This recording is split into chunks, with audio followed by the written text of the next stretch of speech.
So in the previous session, we discussed the zTransform for discontinuous time sequences and the definition and how to apply zTransform to sequences. Now, over here, what I want to do is actually to use zTransforms to discuss the stability issues. Now, if you think about that, relate that to continuous time using exponential functions, because if I have a continuous time signal e to the power of at, then I will have the the Laplace transform of that continuous time to be 1 over s minus a. Now this s minus a will give you a pole at s equals a. SB equals A. Now, if that A is a complex number, then I have two parts, the real part and the imaginary part. It is the real part that determines whether a continuous time system is stable or not. So this alpha has to be less than 0. In other words, we want the real part of the pole to be negative. If a is greater than 0, or the real part of the pole is positive, then you have an unstable system. I'm just mirror that to the discrete time. Okay, so e to the at, take a sample of that. That becomes e to the power of a k times capital T, where k is a variable. zTransform of that exponential sequence is z over z minus e to the power of at. A is a complex number, therefore e to the power of at will have two parts. One is e to the power of alpha t times e to the power of j omega t. Now e to the power of j omega t is the angle of that complex number. The magnitude of that complex number is e to the power of alpha t. Now, alpha less than 0, the negative one, in continuous time will give you a stable system. In discrete time, that means the pole or the magnitude part of the pole has to be less than 1 because it's e to the power of negative power. Okay? Negative power means less than 1. 0 is 1. Positive power greater than 1. Negative power less than 1. So therefore, what we really want is for the pole in discrete time to be less than 1, or the magnitude of pole less than 1. Really doesn't matter what phase angle you have, because this e to the power j omega is just the angle. And this corresponds to the imaginary part of the pole in continuous time, which does not indicating whether a system is stable or not. It is only the real part, which corresponds to e to the alpha t. E alpha t, therefore, if you have a transfer function for the discrete time, then you want the pole to have a magnitude that's less than 1. Greater than 1 will give you an unstable system. So if you look at them in that way, then we can actually make that summary, okay, all the general conclusions. So we use the transfer function of discrete time system. You find the zeros and the poles, but for the system to be stable, you want the zTransform of that sequence to have a magnitude, or the poles of the zTransform to have a magnitude less than 1. The signal in this case, or the sequence, will decay to 0. Okay? If you have at least one pole has a magnitude greater than 1, then the signal goes up. Okay? imaginary part corresponds to the e to the j omega t, which will give you angle. So the angle of the pole will indicate the oscillation frequency in a response, okay? Not the stability. It is the frequency oscillation. The real part corresponds to how fast it decays, or if it's unstable, then how fast it expands and eventually becomes infinite. Okay, so that's really the difference between the stability in continuous time and the stability in discrete time. Now I can show you graphically as well. For the continuous time, you want all the poles to be on the left-hand side of the imaginary axis. Okay? If you have any poles to be on the right-hand side, then you have an unstable system. But for the discrete time, if you have poles, you can actually locate where the poles are in the complex plan. So again, this is real, this is imaginary. Okay? But for this continuous or discrete time system to be stable, you want the poles to be inside of that circle.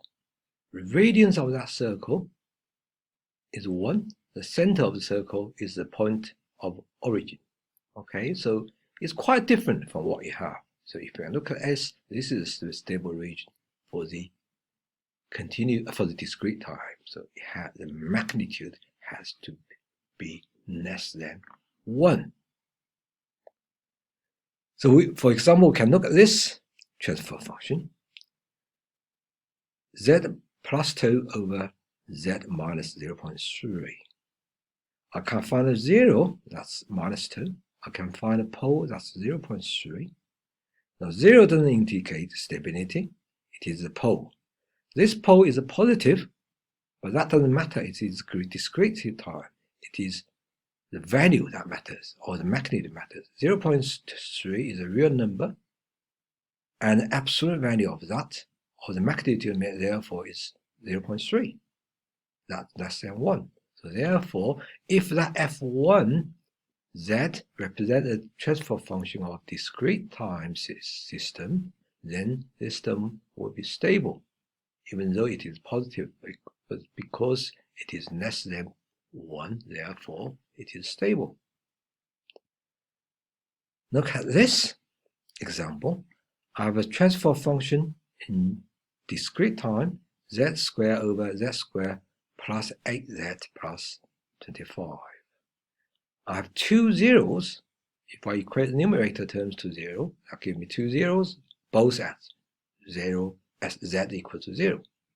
I have 2 poles as well because that's a second order system.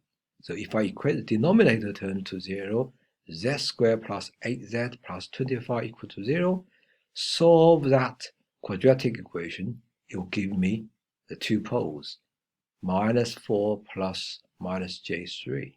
Now, if you look at this, the real part is negative.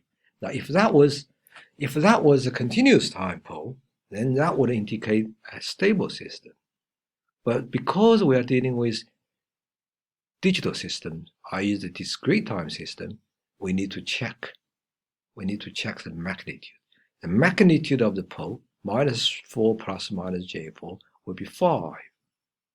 Okay? 5 is greater than 1, therefore this f2z, if it represents a transfer function of a digital system, then the system would be unstable because the magnitude is greater than 1. So think about the differences here. Okay? For continuous time, you want the real part to be negative. But for discrete time system, you want the poles of the transfer function to have a magnitude less than 1 in order to have a stable system. Anything greater than 1 will give you an unstable system. So this system would be unstable.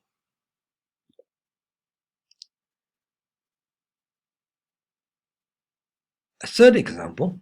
Now, when you're trying to find zero-valence poles, you need to make sure you use the positive power of Z, okay? Because that's what we want to find the poles, okay? So in this case, my example gave you a transfer function with Z power of minus power.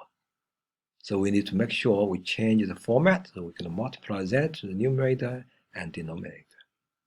And Z times 1 equals to Z, Z times 1 equals to Z, 0.2 Z to the power minus 1 times Z give me 0.2. Therefore, I have 1, 0, 1 pole. 0 equals to 0, pole equals to minus 0.2. Never mind the signs, it is the magnitude that matters. The magnitude of that, if you consider that as a complex number, this is 0.2 to the angle of minus 180 degrees. So magnitude would equal to 0.2, that's less than 1. Therefore, the system is stable. It is stable not because the negative value. It is because the stability comes from the magnitude. It is less than 1. Okay? We can also apply inverse Z transforms. So if we know the Z transform, we want to find the time domain sequence of that. We need to apply the Z transform. It's a bit like when we're trying to find the time domain response of continuous time. You multiply two Laplace transforms together, then you do an inverse Laplace transform. This is very similar. So if you have a transfer function in discrete, in Z, and then you have input sequence, you apply, first of all, you apply Z transform to the sequence, then you multiply that sequence by the transfer function. To find the time domain response of the output, you need to apply inverse Z transform to give you Fk. Okay, there are two approaches to do that. One is very similar to what we did with Laplace transform. We use partial fractions and break them into different simpler forms. The other one is to use polynomial divisions to obtain numerical values. Okay, but we're not going to do that. We're going to just focus on the first approach. Okay, I'll give you an example for this. I have a Z transform of 1 over 1 minus Z minus 1 times 1 minus 2 times Z minus 1 in equation number 1. So I'll do a partial fraction first. Okay, keep them in the negative power for time being, because we are familiar with that form for Laplace Z transform and inverse Z transform. Okay, so if I do a partial fraction for this is A. I can solve that value using all of the two methods I did before. Okay, common denominator method or cover-up method. Okay, so we will find A equals to minus 1. We will find B equals to 2. Now, if you look at the first term in equation 2, forget about the minus 1, just 1 over 1 minus Z minus 1. That corresponds, if you do an inverse Z transform, we know it will give me a constant value of 1. Okay, from previous descriptions. The second part, if I take 2 away, this will have a form of 1 over 1 minus 2 times Z minus 1. Well, this 2, I can actually reformat that. I can consider this 2 is actually equal to e to the at. Because we know the inverse Z transform of that will give me e to the akt, or Z transform of eakt equals to this. Okay, so therefore replace this by 2, replace e to the power of ak, this akt, by a times t, e to the power of a times t equals to 2. Okay, leave the k there, therefore that gives me this. So minus 1, it comes from this minus. Inverse Z transform of 1 over 1 minus z minus 1 give me a 1, so it's minus 1 times 1. This is 2. 2 times, this is 2 here. Okay, this is 2 here. Therefore, this is at is 2. E to the power at is 2. So therefore, this becomes 2 to the power k. 2 times 2 to the power k is 2 times 2 to the power k plus 1. So the inverse Z transform of equation 2 is this, equation number 3.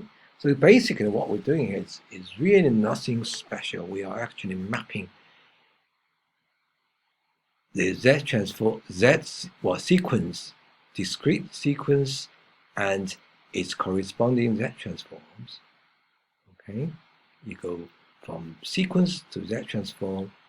You go from Z transform back to the sequence. The only difficult part here is this 2, the coefficient of Z minus 1. Okay, you need to think about that as exponential function and think this. Okay, because inverse of that is e to the power of a kt or e to the power of atk. Take k out of the bracket, it becomes e to the power at bracket power k. The inside bracket is 2, therefore this is 2. I'm not going to ask you to do anything on inverse Z transforms because it's less critical for our control design for digital controls. But I really like you to understand the zeros and poles and how to determine if a corresponding system is stable or not. Okay, and so I have some questions here for you to practice. This should be all. Okay, thank you.